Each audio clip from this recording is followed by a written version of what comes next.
invitarle a que abran sus Biblias en un versículo que estoy seguro que decenas de veces lo han escuchado y me gustaría compartírselo en Filipenses capítulo 2. Este trozo de la palabra de Dios a mí me encanta porque primeramente es un himno cristológico, es un escrito del apóstol en el cual poéticamente, preciosamente, describe el sacrificio de Cristo.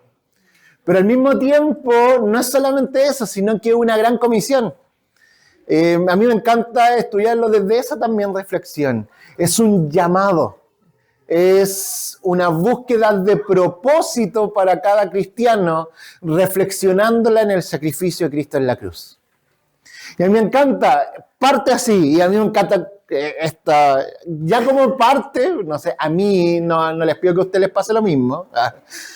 A mí me da como escalofrío, se me llena así como la piel de gallina. Dice, haya pues en vosotros este sentir que hubo también en Cristo Jesús, el cual siendo en forma de Dios no estimó el ser igual a Dios como cosas cual aferrarse, sino que se despojó a sí mismo tomando forma de siervo, hecho semejante a los hombres, y estando en condición de hombre se humilló a sí mismo, haciéndose obediente hasta la muerte, y muerte de cruz. Por lo cual Dios también le exaltó hasta lo sumo y le dio un nombre que es por sobre todo nombre, para que en el nombre de Jesús se doble toda rodilla de lo que está en los cielos, en la tierra y por debajo de la tierra, y toda lengua confiese que Jesucristo es el Señor, para la gloria de Dios Padre. Punto 1. Cuando nosotros nos sumergimos en este extracto, lo tenemos que ver sí o sí como una misión, como una comisión. Parte así en realidad, haya pues en vosotros este sentir. Es decir, que se despierte en nuestro corazón, se despierte en nuestra mente, se despierte en lo más profundo de nosotros esto. El apóstol Pablo lo que está diciendo es que se remueva nuestra cabeza de tal manera que empiece a activarse algo en nuestros corazones, que podamos sentir esto que sintió Jesús. La muerte de Jesús, y esto es importante, la muerte de Jesús no es tan solo un sacrificio, sino que es un modelo de misión.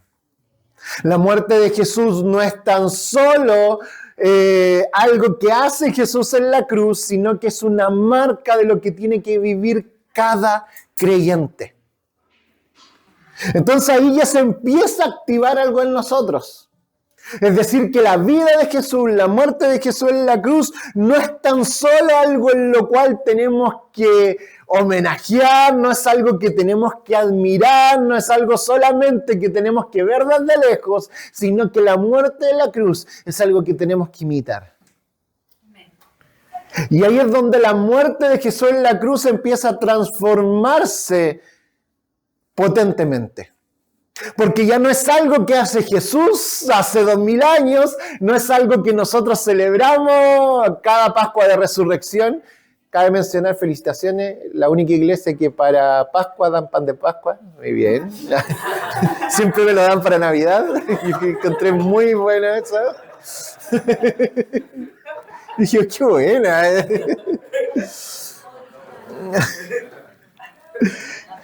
Entonces, no es algo, la muerte de Cristo Jesús no es algo que recordamos solamente en Semana Santa, sino que comienza a ser un llamado para cada uno de nosotros. Y ahí es cuando se complica. Y es cuando la muerte de Cristo Jesús deja de ser una película que dan en el TVN a las 5 de la tarde, sino que se empieza a vivenciarse cada más profundo en nuestros corazones. ¿Por qué? Porque tan solo entender que es un llamado, tan solo entender que es algo que tenemos que imitar, nos tiene que poner en una parada diferente frente a la vida. Nos tiene que poner en una parada diferente conforme a cómo tomamos nuestras decisiones, nos tiene que mover inclusive de cómo nosotros manejamos nuestra mente y cómo manejamos nuestra visión de propósito. Porque la muerte de Jesús en la cruz empieza a ser una realidad para nosotros. Nuestro problema muchas veces frente a esto es que solamente la admiramos. Nuestro problema quizás es que solamente la ponemos en nuestro corazón y nos emociona. Y no te digo que sea malo. Te digo que hay que caminar en un pasito más. Y además el versículo tal cual lo dice. Haya pues en vosotros este sentir que hubo en Cristo Jesús. ¿Cuál es ese sentir? ¿Qué es eso que tenemos que ver? Igual, y parte así, el cual siendo en forma de Dios, no estimó el ser igual a Dios como cosa a cual aferrarse. Esto ya es potente. ¿Por qué? Porque ya, ¿qué tenemos que vivir nosotros? ¿Qué tenemos que pensar? ¿Qué tiene que cambiar en nuestros corazones? Es que Dios pudiendo ser Dios, Jesús pudiendo haberse quedado a la diestra del Padre, que Jesús pudiendo haber tenido lo más macro de lo macro, Jesús pudiendo haber sido lo más poderoso de lo poderoso, decide no aferrarse a eso. A mí me encanta, ¿por qué? Porque, seamos sinceros, en nuestras vidas, en nuestras realidades, inclusive en nuestra cultura, se nos enseña algo totalmente diferente. Se nos enseña que tenemos que ir constantemente apoderándonos de cierta grandeza. Apoderándonos de una grandeza que puede ser financiera, apoderando de un estatus que puede ser desde mi carrera, desde mis estudios, desde diferentes cosas. Que en realidad Cristo Jesús va y nos lo refriega en la cara y nos dice, por ahí no es. Es más, la comunidad cristiana nace como un lugar donde todos somos iguales. Donde no importa si eres judío, ni griego, ni esclavo, ni libre, ni hombre, ni mujer. Aquí todos somos iguales. Y para Cristo Jesús le da lo mismo lo que tienes en tu billetera, le da lo mismo el título que tenés colgado en la pared, le da lo mismo el puesto que tenías en tu empresa. Para Cristo Jesús le importa tu corazón. Y desde importarle tu corazón, no estoy hablando solamente de tus sentimientos, en realidad lo que le importa eres tú en lo más profundo de tu ser. Entonces, cuando empezamos a ver eso, empezamos a ver que quizás las cosas que a nosotros nos importan, las cosas que para nosotros son importantes o que están ahí como algo que alcanzar, quizás son el gran problema. Porque en realidad son cosas a las cuales tenemos que renunciar. Porque el gran desafío, y en más, si nos sumergimos en la palabra de Dios, el gran desafío para la comunidad cristiana no fue necesariamente creer en Jesús. El gran desafío en ese contexto no era creer en Jesús. Es más, si nos vamos al Antiguo Testamento, el gran desafío no era creer en Dios. ¿Saben cuál era el gran desafío? Es creer que Dios era el único Dios. Estaban en un contexto donde había muchos dioses, estaban en un contexto donde fácilmente podían creer en otros dioses. Recordemos el mismo apóstol Pablo que se para y en medio de una plaza llena de dioses dice que este es el Dios no conocido. Había muchos dioses, todos podían creer. Si creer en Dios, el Dios de Abraham, era fácil. Era uno más. Entre todos los dioses. Pero ¿cuál era el gran cambio del Dios de Abraham? ¿Cuál era el gran cambio del Dios bíblico? Es que Él no se paraba como yo soy el mejor de todos los dioses. No. Él no se paraba diciendo aquí yo me las traigo Peter y soy el bacán de los dioses y todos los demás dioses son perkines míos. No. Lo que va y dice Dios, ¿saben qué? Yo soy el único Dios. ¿Por qué digo esto? Porque la gran problemática quizás con todos estos deseos que esta cultura nos vende, con estos deseos que queremos lograr y metas que queremos alcanzar, que muchas veces empiezan a tomar el lugar de Dios y se convierten en microdioses para nuestro corazón. Permitimos que las finanzas estén controladas por un presidente que está mandando una guerra y no confiamos que nuestras finanzas están puestas en Dios. Nuestra realidad de vida se ve alterada por ciertos problemas en el trabajo y no nos damos cuenta que Dios sigue diciendo que Él tiene todo bajo control. Y empezamos a confiar y poner nuestra vida en torno a cómo está nuestra lucas, en cómo está nuestra calidad del trabajo, en cómo nos están viendo en diferentes cosas, en realidades de vida, y nos lo estamos poniendo en el lugar concreto, en el lugar correcto, que es Cristo Jesús.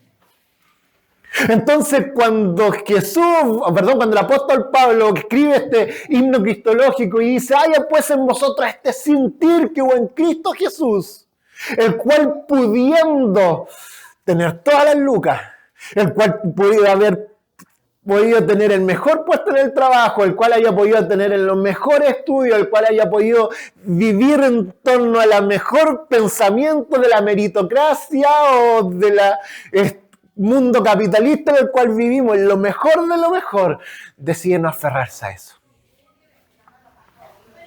Y eso es potente. Con esto no te estoy diciendo que no te preparís, no estoy diciendo que no seas un buen trabajador, no estoy diciendo nada de eso. Lo tenemos que hacer y gloria a Dios si Dios te está bendiciendo en diferentes cosas y eres el mejor de tu estudio y estás sacando magíster y doctorado. Lo que estoy diciendo es que ahí no está tu seguridad. Es que en ese título no está tu valor. En que en esas lucas no está tu estabilidad emocional, en que en esas cosas no está en realidad lo que Cristo Jesús quiere ver en ti. Son un medio, no son un fin. Entonces, cuando empieza a trabajar eso en nuestros corazones, lo primero que hace Jesús es no aferrarse. No se aferren, no lo tomen como algo importante en sus vidas. Es más, no es solamente no se aferren, sino que se despoja, renuncia voluntariamente a esas cosas. Y ustedes dicen, ya, pero Jesús no se despojó de Dios, porque después sabía que se iba a ir al cielo. Es como raro despojarse, pero su despojo no es simplemente alejarse de, su despojo es decidir vivir acá. Su despojo es decidir ser hombre. Y esto es importante porque el porqué de ser hombre de Jesús es potente. Por un lado, el proceso de salvación que tiene que ver con nosotros, esta profecía de Daniel, en el cual se le dice el Hijo del Hombre. A mí me encanta eso. ¿Saben cuántas veces Jesús se nombra a sí mismo como el Hijo del Hombre? 71 veces. ¿Sabes cuántas veces se nombra a él mismo como el Cristo? 11.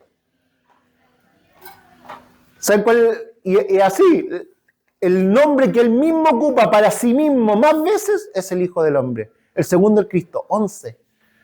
71. Él repite y explica y ve de todas formas, yo no soy Dios, yo soy el Hijo del Hombre. No solamente mostrando humanidad, no solamente estando entre medio de nosotros, sino que inclusive recordando una profecía de Daniel donde se le dice, eres el Hijo del Hombre, el cual va a nacer hombre, y este hombre va a ser santificado, y este hombre que va a caminar entre nosotros, que va a ser adolorido, el cual va a vivir nuestras problemáticas, va a estar acá en medio de nosotros. Y eso es importantísimo porque el Hijo del Hombre, usted puede empezar, ¿qué puede saber Jesús de mí? A mí me encanta una canción de Santiago de Benavides, dice, Jesús también fue migrante, Jesús también perdió un hijo, Dios también sufrió, Dios estuvo en medio de nosotros, viviendo cada una de esas cosas. Querubito.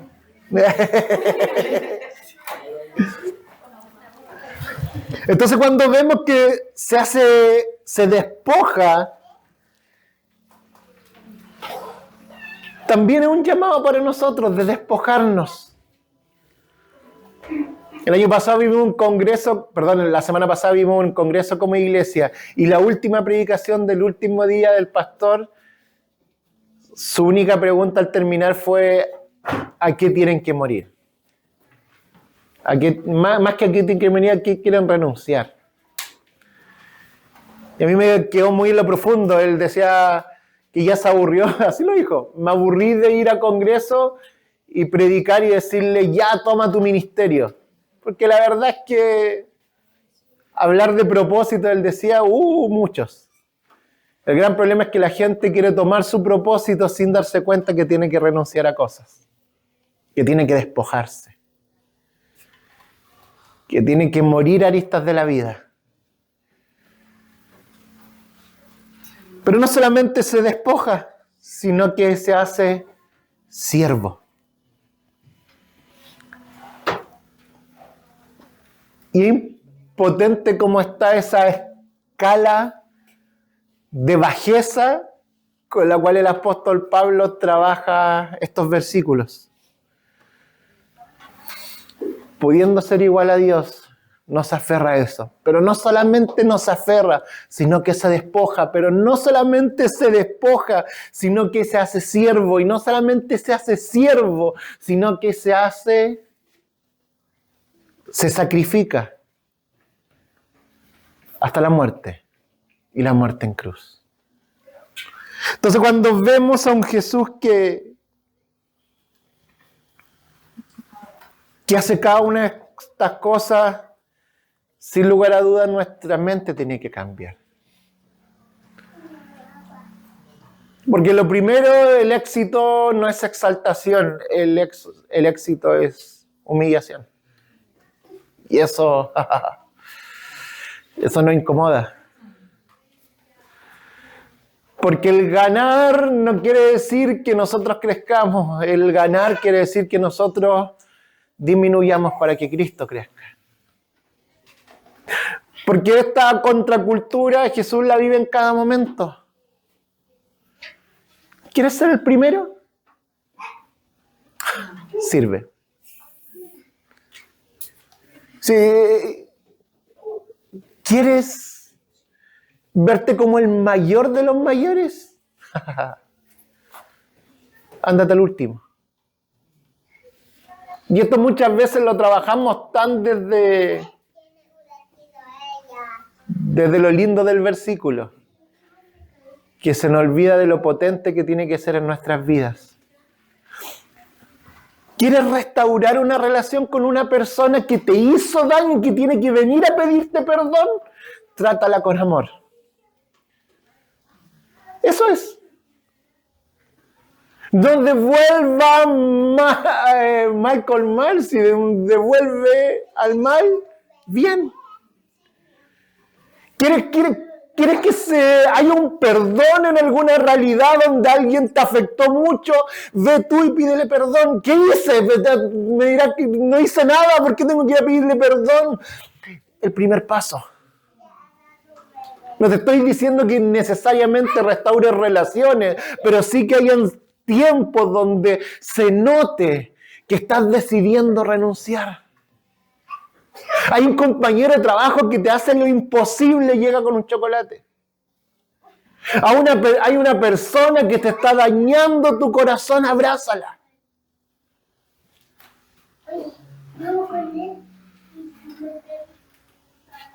Hay dolores de infancia, situaciones traumáticas que no has podido superar.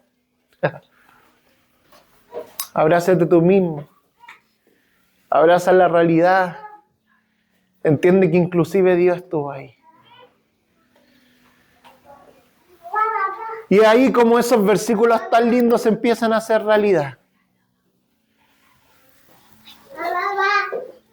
Y termina con el sacrificio de Cristo. Porque después del sacrificio de Cristo, esa muerte, que es una invitación a nosotros, hay exaltación. Porque así termina el versículo y termina lindo. A mí me encanta cuál es el final, porque es como, por lo cual Dios también le exaltó hasta lo sumo. Y le dio un nombre que es sobre todo nombre, para que en el nombre de Jesús se doble toda rodilla de lo que está en los cielos, en la tierra y debajo de la tierra, y toda lengua confiese que Jesucristo es el Señor. Pero hay un final, dice, para la gloria de Dios Padre. La exaltación misma de Jesús. El momento más sublime de Jesús, el momento más bacán de Jesús, que podríamos decir por fin es exaltado, por fin se va a los cielos, por fin se va con todo su poderío. Es para la gloria de Dios. Me impacta eso porque el momento más sublime es para la gloria del Padre.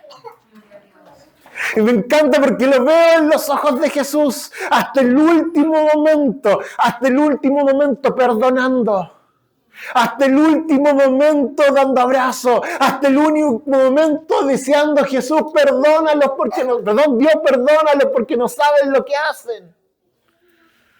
Estando en la misma cruz, viendo a un compañero de cruz.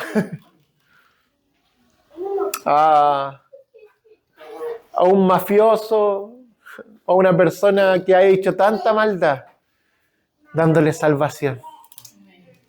A mí me impacta esa escena, no sé si les pasa lo mismo.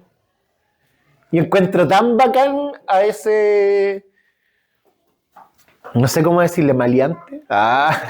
Esa persona que está crucificada al lado de la cruz. ¿Saben por qué? Porque es diferente, muy diferente, creer en un Dios, en la mayoría de sus milagros, siguiéndolo en todo, pero es muy diferente creer en un Dios cuando lo estáis viendo crucificado a punto de morir. Es muy diferente creer en Dios cuando está fallando, supuestamente. Es muy diferente creer en Dios cuando no está en su poder. Y yo digo, ese maleante la tenía clara. La exaltación. Esa gloria de Dios que tenemos que empezar a vivir. Porque te quiero decir algo. Si tienes un techo sobre tu cabeza es para la gloria de Dios. Amén. Sí, amén. Si pudiste venir hoy día y tomar locomoción es para la gloria de Dios. Si pudiste tan solo levantarte en la mañana y tomar un desayuno es para la gloria de Dios. Porque algunas veces quizá hay cosas que o las redes sociales o esta cultura o el vivir aquí en Sudamérica, Occidente, no nos enseña. Pero quiero decirte que si te despertaste bajo un techo, eres del 50% más privilegiado del mundo. Si tomaste, además pudiste tomar agua potable, eres sobre el 80% más privilegiado del mundo. Si ayer tuviste 3 comidas, estás sobre el 85% más privilegiado del mundo. Y todavía hay gente que reclama porque su registro social de hogar está en el 60%. No. Si tienes un sueldo de más de $5 al mes, estás sobre el 90% más privilegiado del mundo.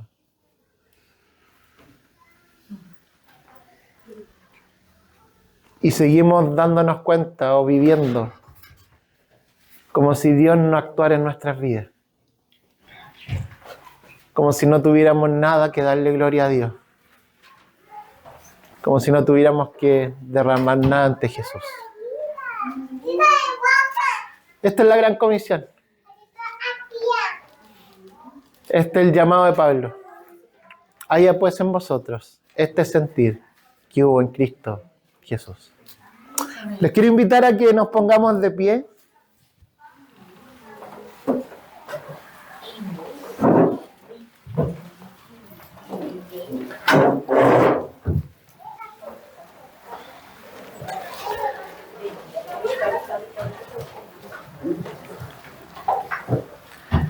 Y ahí donde están podamos cerrar nuestro ojo y y levantar un tiempo de adoración a Dios. Te quiero invitar ahí donde estás.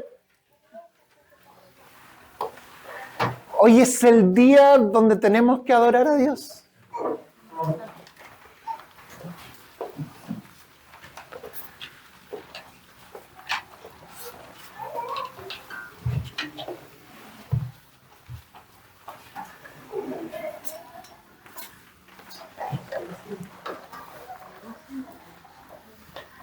Y donde está, empieza en tu propio corazón a levantar una exaltación a Dios.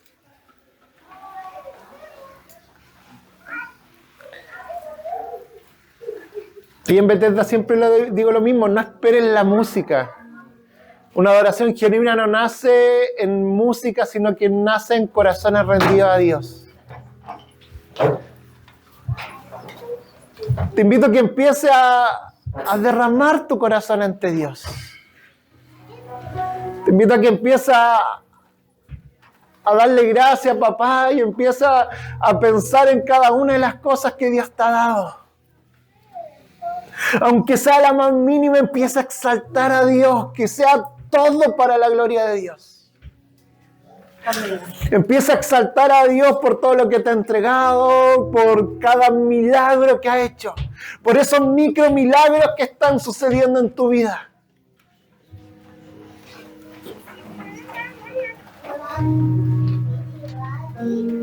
Lo estás viendo, los tienes en tu cabeza, esos micro milagros.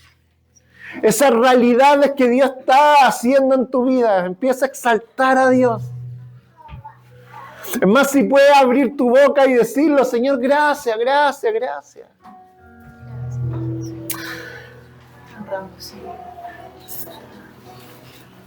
Exalta a Dios. Dile, papá, gracias, gracias. ¿Cómo no adorarte? ¿Cómo no alabarte? ¿Cómo no exaltar tu nombre? Papito, gracias porque cada mañana podemos ver tu obra. Porque cada mañana podemos ver tu misericordia. Gracias, Señor Jesús, por la familia. Amén. Gracias, Señor Jesús, por la vida. Gracias, Señor Jesús, por el amor. Gracias, Señor Jesús, por la gente que me rodea. Gracias, Señor Jesús, por tener un pan sobre mi mesa.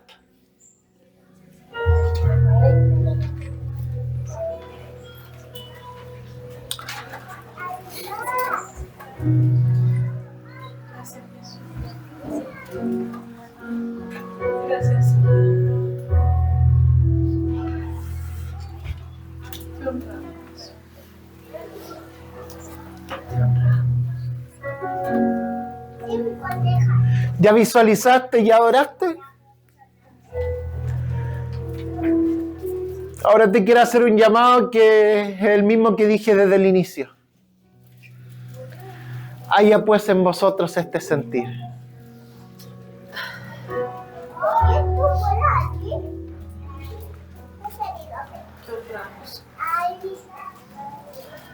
Cuando el apóstol escribe, haya pues en vosotros este sentir, lo que está diciendo, transformen sus mentes hacia la mente de Cristo Jesús. Transformen sus pensamientos a lo que verdaderamente importa. Y eso es morir a aquellos dioses. Morir a aquello que hemos permitido que afecte nuestras vidas. Que hemos permitido ponerlo sobre Dios y se nos ha olvidado que Dios te está controlando. Que hemos permitido ponerlo sobre Dios y no hemos permitido que Dios lo trabaje. Quizás eso puede ser desde nuestra familia, ponerla a los pies de Cristo. Nuestro trabajo y finanzas, ponerlo a los pies de Cristo. Nuestros sueños y decisiones, ponerlo a los pies de Cristo.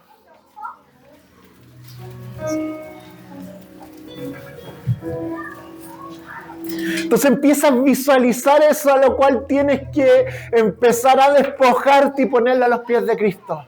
Eso que dices, ya no lo quiero controlar yo, Dios, contrólalo tú.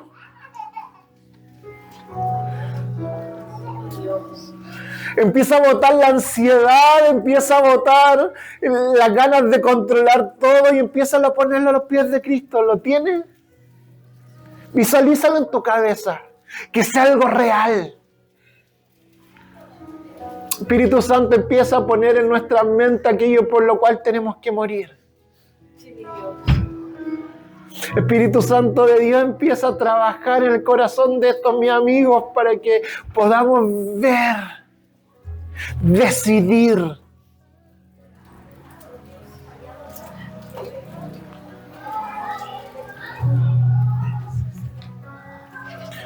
Lo tiene, ahora empieza a ponerlo en los pies de Cristo. Empieza a decirlo, Cristo, toma tu lugar en esta realidad. Aleluya. Y si hay alguien que necesite oración y que necesite que alguien vaya a orar por usted y decirle, estoy luchando y aunque quiero no puedo, necesito ayuda en esto, te invito a que levantes tu mano ahí donde estás. ¿Alguien se va a acercar a ti a orar? Amén. Levante su manito. Ahí donde está, ahí donde está.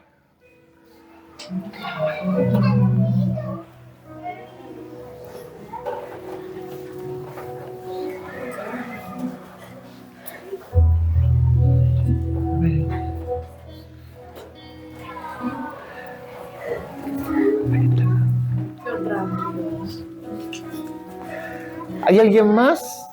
No queremos que nadie se quede sin oración.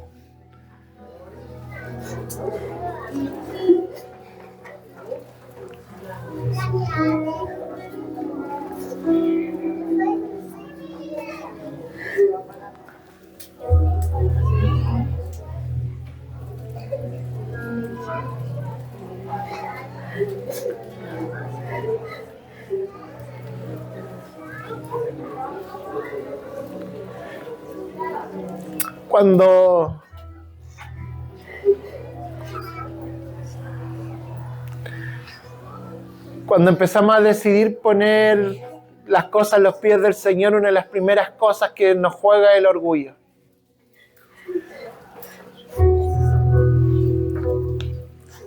Se nos viene esa mentira de que muchas veces creemos que tenemos todo bajo control.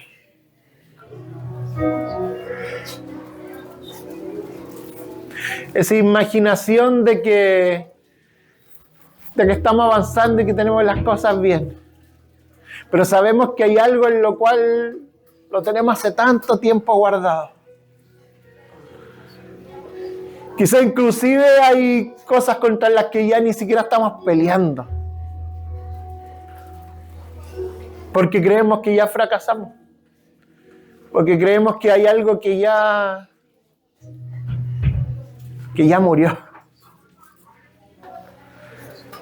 Pero el Señor quiere restaurar todas las cosas.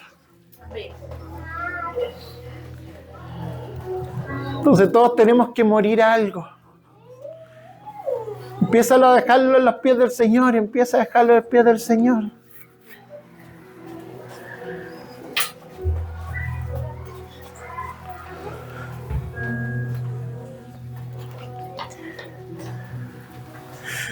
Se me viene al corazón esta imagen donde Jesús empieza a hablar de construir sobre la roca y quién construyó sobre la arena. ¿Y saben qué es lo más potente de esa parábola, de esa enseñanza?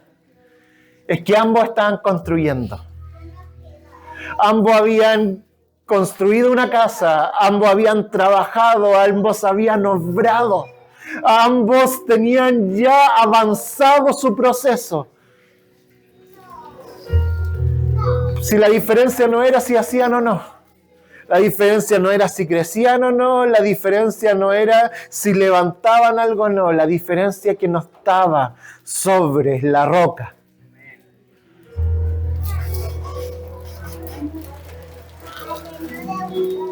No sé sobre qué estás construyendo, pero es necesario ponerlo a los pies del Señor.